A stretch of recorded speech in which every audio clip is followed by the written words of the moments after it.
അതെ, അടൂർ ഗോപാലകൃഷ്ണൻ ഇക്കാര്യത്തിൽ പ്രതികരണത്തിന് തയ്യാറാവുന്നില്ല. തന്റെ വാക്കുകൾ വളച്ചൊടിച്ചു എന്ന വാദമാണ് ഉയർത്തുന്നത്. അടൂരിനെ പിന്തുണച്ചും ഒപ്പം തന്നെ എതിർത്തും ശക്തമായ വികാരങ്ങൾ പൊതുസമൂഹത്തിൽ സജീവമാണ് താനും.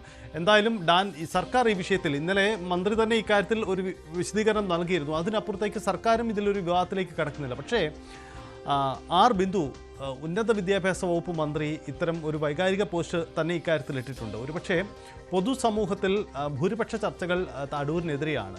ഒപ്പം അടൂർ പറയുന്ന വാക്കുകൾ ഒരുപക്ഷെ അദ്ദേഹം അതേ ലക്ഷ്യത്തോടു കൂടിയാണോ, അതല്ലെങ്കിൽ അദ്ദേഹത്തിൻ്റെ വാക്കുകളിൽ ഒളിഞ്ഞിരിക്കുന്ന ഒരു പരാമർശം അത് ചിലരെയെങ്കിലും കടുത്ത രീതിയിൽ വേദനിപ്പിക്കും. കാരണം പട്ടികജാതി വിഭാഗക്കാർക്ക് മാത്രം പരിശീലനം നൽകണമെന്ന ഒരു തോന്നൽ അക്കാര്യത്തിൽ അടൂരിൻ്റെ വാക്കുകളിലുണ്ട്. അറിഞ്ഞോ അറിയാതെ അടൂർ പ്രയോഗിച്ച ഒരു വാക്കുകൾ കൂടിയാവാം. ഒരുപക്ഷേ ഡാൻ, ഒരു കാര്യം, അടൂർ ഗോപാലകൃഷ്ണൻ്റെ വാക്കുകൾ ഇപ്പോൾ വിവാദമാകുന്നതിന് ഒരു പിൻ ചരിത്രം കൂടി ഉണ്ടല്ലോ. രണ്ട് കാരണങ്ങളുണ്ട്, നമുക്കറിയാം.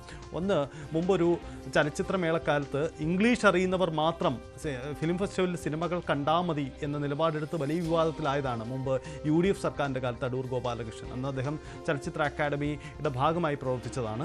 രണ്ടാമത്, അദ്ദേഹം നേരത്തെ നമ്മളുള്ളവരെയാണ് KR നാരായണൻ ഇൻസ്റ്റിറ്റ്യൂട്ടിലെ സമരവുമായി ബന്ധപ്പെട്ട് അദ്ദേഹം എടുത്ത നിലപാടുകൾ, ആ നിലപാടുകളിലും അദ്ദേഹത്തിൻ്റെ സവർണ ജാതിബോധം എന്ന തരത്തിലും വിമർശനം ഉയർന്നതാണ്.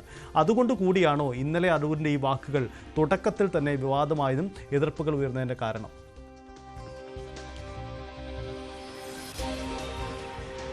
ഒരുപക്ഷെ ആ ഒരു സംഭവങ്ങൾ നേരത്തെ തന്നെ നിൽക്കുകയും അത് ദളിത് മനസ്സുകളെ ഒരുപാട് വേദനിപ്പിക്കുകയും ചെയ്യുന്ന ഒരു സാഹചര്യം അന്നുണ്ടായിരുന്നു. അതിനോട് ചേർത്ത് വായിക്കുന്ന തരത്തിലേക്ക് ഇന്നലത്തെ അദ്ദേഹത്തിന്റെ പരാമർശങ്ങൾ വ്യാഖ്യാനിക്കപ്പെട്ടു എന്നതാണ് എടുത്തു പറയേണ്ട കാര്യം. നമുക്കറിയാം, ഇപ്പോൾ അദ്ദേഹത്തിന്റെ വാക്കുകൾ നമ്മൾ ആദ്യം കണ്ടിരുന്നല്ലോ. അതിൽ അദ്ദേഹം ഇത്തരത്തിൽ അദ്ദേഹത്തിന്റെ നിലപാട് പറയുമ്പോൾ സദസ്സിൽ നിന്ന് ബഹുഭൂരിപക്ഷവും കൈയടിക്കുന്നതാണ് കണ്ടത്. പക്ഷെ അത്തരത്തിലൊരു ചിന്ത ആരുടെയും മനസ്സിലേക്ക് അപ്പോൾ പോകുന്നില്ല. പക്ഷെ പെട്ടെന്ന് പുഷ്പലത കൈപ്പകത്ത്, അതായത് ഈ സംഗീത നാടക അക്കാദമിയുടെ വൈസ് ചെയർപേഴ്സൺ അവരുടെ ഒരു വിയോജിപ്പ് പരസ്യമാക്കുന്ന തരത്തിലേക്ക് കാര്യങ്ങൾ എത്തിയതോടെയാണ് അദ്ദേഹത്തിന്റെ ഈ പരാമർശം വഴിമാറുന്നത്. അത് വിമർശനങ്ങൾക്ക് വിധേയമാകുന്ന തരത്തിലേക്ക് വിമർശനങ്ങൾക്ക് തുടക്കം കുറിക്കുന്നത്. പിന്നീട് ഈ പരിപാടിക്ക് ശേഷവും പുഷ്പലത മാധ്യമങ്ങളെ കണ്ടപ്പോൾ സമാനമായ പരാമർശം അവർ വീണ്ടും ആവർത്തിച്ചു. ഞങ്ങളെ വേദനിപ്പിക്കുന്ന പരാമർശമാണ്, ഇതാദ്യമായി അല്ല ഇങ്ങനെ ഉണ്ടായത്, ഇത് ആവർത്തിക്കുന്ന സാഹചര്യമാണ് എന്ന തരത്തിൽ കൃത്യമായി അടൂരിനെതിരെ ഈ ദളിത് വിഭാഗങ്ങളുടെ ഒരു എത്ര കണ്ട് രോഷാകുലരാണ്, എത്രത്തോളം ആത്മസംഘർഷം അനുഭവിക്കുന്നു അദ്ദേഹത്തിന്റെ ഭാഗത്തു നിന്ന് ഇത്തരത്തിൽ പുറത്തുവരുന്ന പരാമർശങ്ങളിലൂടെ എന്നതാണ്. അതായത് അവർ എടുത്തു പറഞ്ഞൊരു പ്രധാനപ്പെട്ട കാര്യം, ഈ ദളിത് വിഭാഗങ്ങളെ ഉന്നമനത്തിന് വേണ്ടി സർക്കാർ പല കാര്യങ്ങളും ചെയ്തുകൊണ്ടിരിക്കുകയാണ്. തുടക്കം മുതൽ തന്നെ LDF സർക്കാർ വന്നപ്പോൾ മുതൽ അങ്ങനെ ചെയ്യുന്നുണ്ട്. പക്ഷേ അതിന് തുരങ്കം വയ്ക്കുന്ന പ്രസ്താവനയാണ് അടൂർ ഗോപാലകൃഷ്ണന്റെ ഭാഗത്തുനിന്നുണ്ടായത് എന്നാണ് ആദ്യമായി തന്നെ ഇതുമായി ബന്ധപ്പെട്ട് ഈ ദളിത് വിഭാഗങ്ങളുടെ ഭാഗത്തു നിന്ന്, പ്രത്യേകിച്ച് ഇന്നലെ ആ പരിപാടിയിൽ പങ്കെടുത്ത ഈ വേദിയിൽ പ്രതിഷേധം അറിയിച്ച പുഷ്പലത മാധ്യമങ്ങളോട് വ്യക്തമാക്കിയത്. അതേ സാഹചര്യം തന്നെയാണ് ഇപ്പോഴും അവരുടെ ഫേസ്ബുക്ക് പോസ്റ്റുകളിലൂടെ അടക്കം വീണ്ടും തുടരുന്നത്. ഡോക്ടർ ബിജു നമുക്കൊപ്പം ചേരുന്നു. ഡോക്ടർ ബിജു, താങ്കളാണ് ഇന്നലെ അടൂർ ഗോപാലകൃഷ്ണന്റെ വാക്കുകളോട് ഏറ്റവും കടുത്ത, അല്ലെങ്കിൽ ഏറ്റവും കൃത്യമായ രീതിയിലുള്ള ഒരു പ്രതികരണം നടത്തിയിട്ടുള്ളത്. യഥാർത്ഥത്തിൽ അടൂർ ഗോപാലകൃഷ്ണന്റെ വാക്കുകളെ താങ്കൾ എങ്ങനെയാണ് നോക്കിക്കാണുന്നത്? കാരണം അദ്ദേഹം മുമ്പും ചില പരാമർശ വിവാദങ്ങളിൽ പെട്ടിട്ടുള്ളയാളാണ്. അദ്ദേഹത്തിന് കടുത്ത സവർണ ജാതിബോധമുണ്ട് എന്ന നിലപാടിൽ താങ്കൾ ഉറച്ചു നിൽക്കുന്നുണ്ടോ? അല്ല, ഇതിനകത്ത് അദ്ദേഹം പറഞ്ഞിരിക്കുന്നത് ഈ പട്ടികവർഗ വിഭാഗങ്ങൾക്കും വനിതകൾക്കും നൽകുന്ന ഫിലിം KSFDCയുടെ സബ്സിഡിയില് സിനിമാ നിർമ്മാണ ഫണ്ടിനകത്ത് ട്രെയിനിങ് ആവശ്യമാണെന്നുള്ളതാണ്. എനിക്ക് ഒറ്റ കാര്യമേ ഇതിനകത്തൊരു സംശയമുള്ളൂ. NFDC, national film development corporation, കഴിഞ്ഞ 10-40 വർഷങ്ങളായിട്ട് സിനിമാ നിർമ്മാണത്തിന് ധനസഹായം കൊടുക്കുന്നുണ്ട്. ഇതേപോലെ തന്നെയാണ് അതിന്റെ പ്രോസസ്സ്. അപേക്ഷ വിളിക്കുന്നു, ഒരു കമ്മിറ്റി അതിനെ തെരഞ്ഞെടുക്കുന്നു, അങ്ങനെയൊക്കെയാണ്. അപ്പൊ ഈ NFDC കഴിഞ്ഞ 10-45 വർഷങ്ങളായിട്ട് കൊടുക്കുന്ന ഈ സിനിമാ നിർമ്മാണ പദ്ധതിക്ക് ട്രെയിനിങ് ആവശ്യമില്ലേ അതിൽ തെരഞ്ഞെടുക്കുന്നവർക്ക്? അതും നമ്മളുടെ ഗവൺമെന്റിന്റെ ടാക്സിൽ തന്നെയാണല്ലോ കൊടുക്കുന്നത്. അപ്പൊ ഇവിടെ മാത്രം എന്താണ് ഈ പട്ടികജാതിക്കാർക്കും പട്ടികവർഗക്കാർക്കും, അത് പൊതുവിഭാഗത്തിനാണ് അവിടെ എല്ലാവർക്കും അപേക്ഷിക്കാം. അപ്പൊ ഇവിടെ പട്ടികജാതിക്കാർക്കും പട്ടികവർഗ വിഭാഗത്തിൽപ്പെട്ടവർക്കും വനിതകൾക്കും മാത്രമായി ഒരു സ്കീം ഉണ്ടാക്കുമ്പോൾ ഗവൺമെന്റിന്റെ ഏറ്റവും പ്രധാനപ്പെട്ട ഒരു സ്കീമാണത്. അത് മാത്രമല്ല, അതിൽ തെരഞ്ഞെടുപ്പ് വെറുതെ ആൾക്കാർക്ക് പൈസ കൊടുക്കുകയല്ല, അതിലൊരു എക്സ്പെർട്ട് കമ്മിറ്റിയാണ്. അതിൽ ആദ്യത്തെ കമ്മിറ്റിയിൽ ഞാനായിരുന്നു അംഗമുണ്ടായിരുന്നു.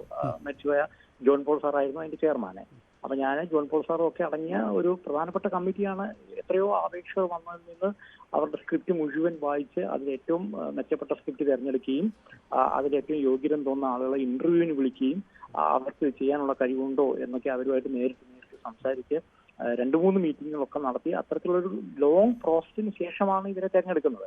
മാത്രമല്ല ഇവിടെ ഈ കഴിഞ്ഞ 5-6 വർഷങ്ങളായിട്ട് നിർമ്മിക്കപ്പെട്ട ഈ സ്കീമിൽ നിർമ്മിക്കപ്പെട്ട സിനിമകൾ എന്ന് പറയുന്നത് ആ സിനിമകളിൽ പലതും അന്താരാഷ്ട്ര ചലച്ചിത്രമേളകളിൽ പോയി. ഈ കഴിഞ്ഞ ഏറ്റവും അവസാനം നിർമ്മിച്ച സിനിമ ഷാങ്ഹായിൽ മികച്ച നടിക്കുള്ള പുരസ്കാരം വരെ നേടി. അപ്പൊ അത്തരത്തിൽ അക്ലൈംഡ് ആയിട്ടുള്ള സിനിമകളാണ്, ഒരു സിനിമകളും മോശമല്ല. അപ്പൊ എന്ത് സാഹചര്യത്തിലാണ് ഈ സിനിമകൾ നമ്മളൊരു ഫണ്ട് കൊടുത്തിട്ട് ഇറങ്ങിയ സിനിമകൾ മോശമാണെങ്കിൽ അതൊരു പിന്നെ എന്താ പറയാ, നമുക്കൊരു പുനർവിചിന്തനം നടത്തുന്നുണ്ട് എന്ന് പറയുന്ന കാര്യമുണ്ട്.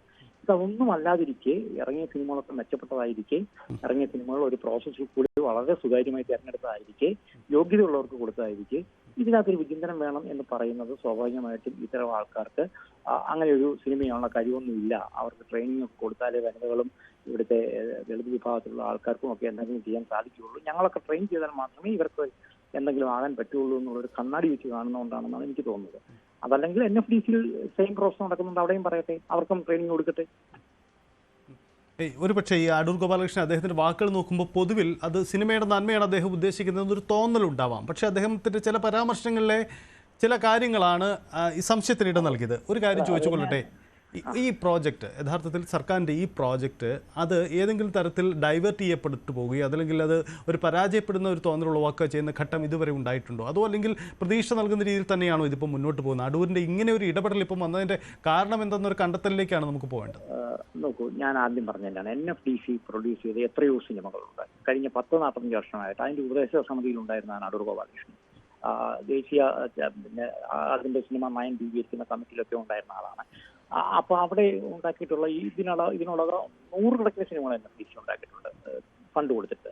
ആ സിനിമകളൊക്കെയും എല്ലാം എന്താ പറയാ, ഒന്നും കുഴപ്പമില്ലാത്ത സിനിമകളായിരുന്നു, എല്ലാം വളരെ ഒന്നിനൊന്നും മെച്ചപ്പെട്ട സിനിമകളായിരുന്നു. അപ്പൊ അവർക്ക് പരിശീലനം കൊടുക്കണമെന്ന് ഈ 10-40 വർഷമായിട്ട് അദ്ദേഹത്തിന് തോന്നിയിട്ടില്ലേ?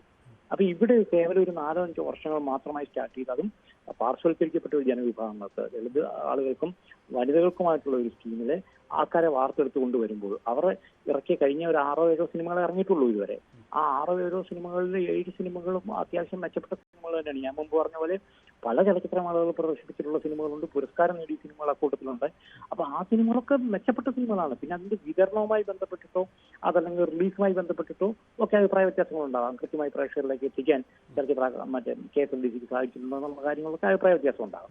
അതൊക്കെ ഒരു സിസ്റ്റമാറ്റിക് എററാണ്. ആ സിസ്റ്റമാറ്റിക് എററുകൾ നമ്മൾ കൃത്യമാക്കി ഇതിന്റെ വിപുലമായ ഒരു റിലീസിംഗ് സമ്പ്രദായം ഉണ്ടാക്കുകയും അത് കൂടുതൽ ആളുകളിലേക്ക് പബ്ലിസിറ്റി എത്തിച്ചു കൊടുക്കുകയും ഒക്കെ ചെയ്യാന്നുള്ളൊരു സിസ്റ്റമാറ്റിക് ആയിട്ട് ചെയ്യേണ്ട കാര്യമാണ്. അത്തരം സിസ്റ്റം എറർ ഉണ്ടെങ്കിൽ അത് നമ്മൾ പരിശോധിക്കുകയും ആ സിസ്റ്റം എറർ മെച്ചപ്പെടുത്താൻ ശ്രമിക്കുകയും ചെയ്യണം. പക്ഷെ അതിന്റെ അർത്ഥം ഇത് ഉണ്ടാക്കുന്ന ആളുകൾക്ക് ട്രെയിനിങ് ഇല്ലാത്തതിന്റെ കുഴപ്പമാണ് എന്നുള്ളതല്ല. അവർക്ക് മെച്ചപ്പെട്ട സിനിമകൾ അവരുടെ പരിമിതികൾക്ക് അകത്ത് നിന്നുകൊണ്ട്, സമയപരിമിതികൾക്ക് അകത്തൊക്കെ നിന്നുകൊണ്ട് ഏറ്റവും മെച്ചപ്പെട്ട സിനിമകൾ തന്നെയാണ് കഴിഞ്ഞ 5-6 വർഷമായിട്ട് ഉണ്ടായിരിക്കുന്നത്. അപ്പോൾ വളരെ പെട്ടെന്ന് അത്തരം മെച്ചപ്പെട്ട സിനിമകൾ ഉണ്ടായിക്കൊണ്ടിരിക്കുമ്പോൾ ഇതിനെ അങ്ങനെയല്ല, ഇത് മൊത്തം അബദ്ധമാണ് എന്നുള്ള മറ്റൊരു ചിന്ത ഉണ്ടാകുന്നത് എന്തുകൊണ്ടാണ്? അത് കൃത്യമായ ഒരു അജണ്ടയുടെ ഭാഗം തന്നെയാണ്. അതല്ലെങ്കിൽ കൃത്യമായ ചിന്താഗതിയുടെ ഭാഗമായാണെന്നേ നമുക്ക് മനസ്സിലാക്കാൻ പറ്റുള്ളൂ.